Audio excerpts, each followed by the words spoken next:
And of course, we would be remiss to not talk about social media alongside comparing. And we know when we go on social media, it's a wanting system. It's not a liking system. It's a wanting system. We're looking for something. You can tell yourself, oh, it's my morning routine. I just want to check in with all my friends. Right. You want something. It's a wanting system. Or I'm just bored. I'm stuck in line. I just want to see what's going on. You want something from this system.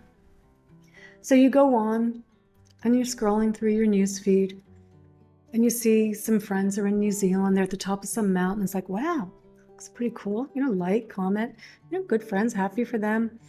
And then you keep scrolling and you see a bunch of friends out to dinner and they look so happy. It's like, oh, well, yeah, good for them. And you keep scrolling and, oh, and look at such and such just got a book deal and wow, and good for them.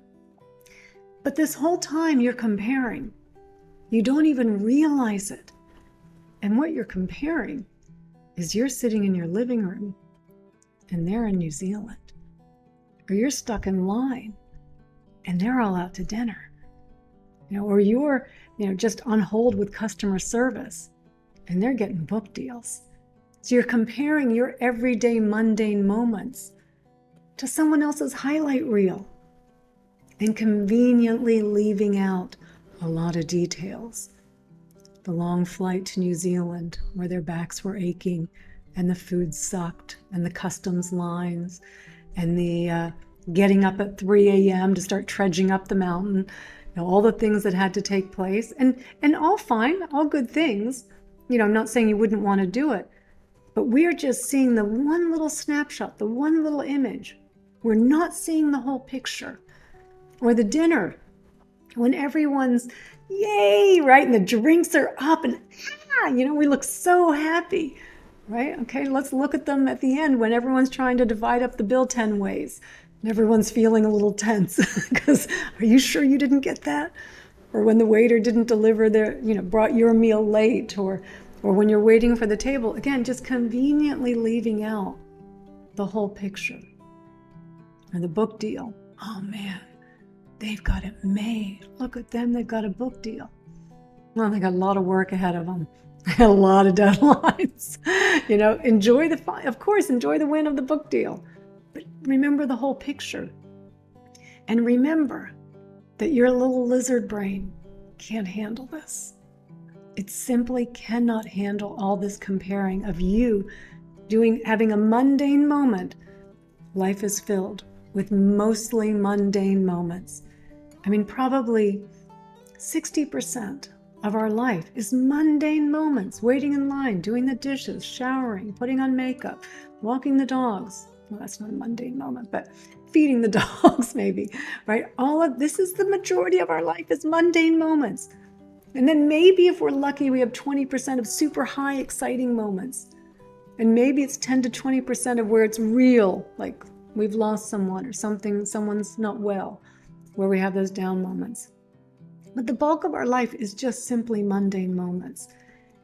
And there we are comparing our mundane moments most of the time to everyone else's highlight reel. Because they're not up the top of the mountain scrolling and looking at everyone else's stuff. Of course, they are scrolling and looking to see how many likes and comments they got. So it's another kind of suffering. But we have this unrealistic comparing with social media of our mundane moments and everyone's highlight reel. If you just go back and look at your own highlight reel, you'd go, oh yeah, I have good moments too, right? I've had a good life. But we don't see the whole picture when we look through social media like that. And we are reinforcing this belief again that we are trying to upend, this belief that happiness is something outside of us.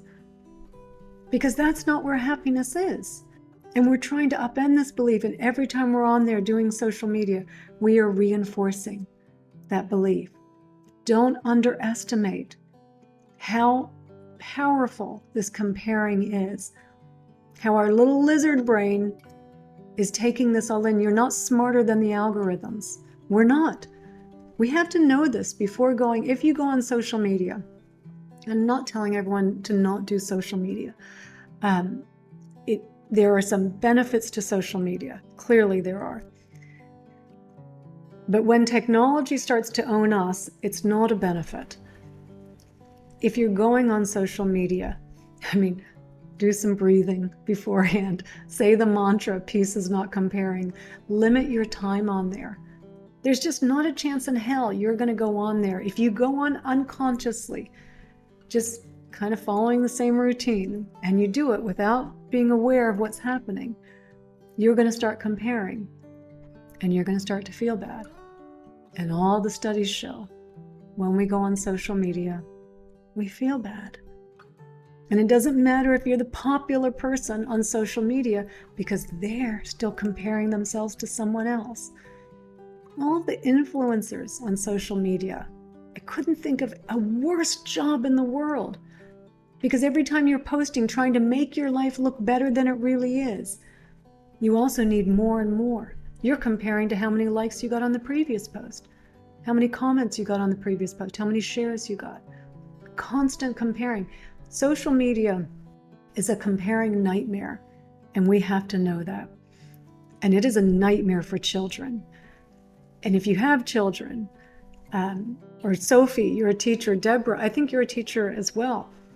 It should be illegal for children, quite frankly, because kids, remember when we were all young, like how hard it was, and we didn't even have social media. You're developing your self-image, your sense of belonging, your self-worth, around your group of friends, right? This is what it's about, and wanting to fit in. But then imagine, they're scrolling through, seeing their friends doing something that they weren't invited to, because you can't be invited to everything. Seeing someone, I thought she was my best friend, and she's in a picture with that person now, looking, and it says BFFs forever. It's like, that constant just disappointment, and oh my God, and the image that they're seeing of themselves as being excluded and not being a part of everything. And they're just sitting in their bedroom, going through everyone's highlight reel, which again, they're only showing you the images they want to show you. And most of those images are pretty staged. So it's not realistic, and it's really messing with kids. We've seen since 2011, since social media really took off, an increase of anxiety, depression, and suicide in teens, particularly young girls. So, it is awful for kids being on there. And of course, we at least have a prefrontal cortex, a fully formed prefrontal cortex. Kids don't. They can't reason.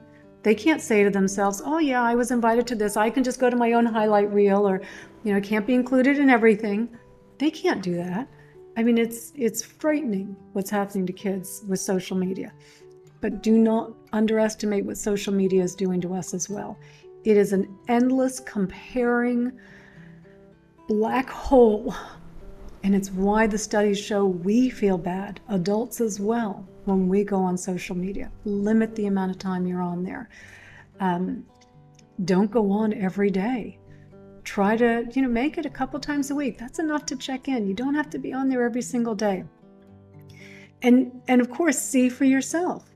Do the mantra, peace is not comparing, and go on. And start to notice when the comparing comes in and go, oh, that doesn't feel very good. Because of course, that's what we're looking for with the mantras. The evidence for you to see yourself is comparing, taking away my peace. Yeah, it is.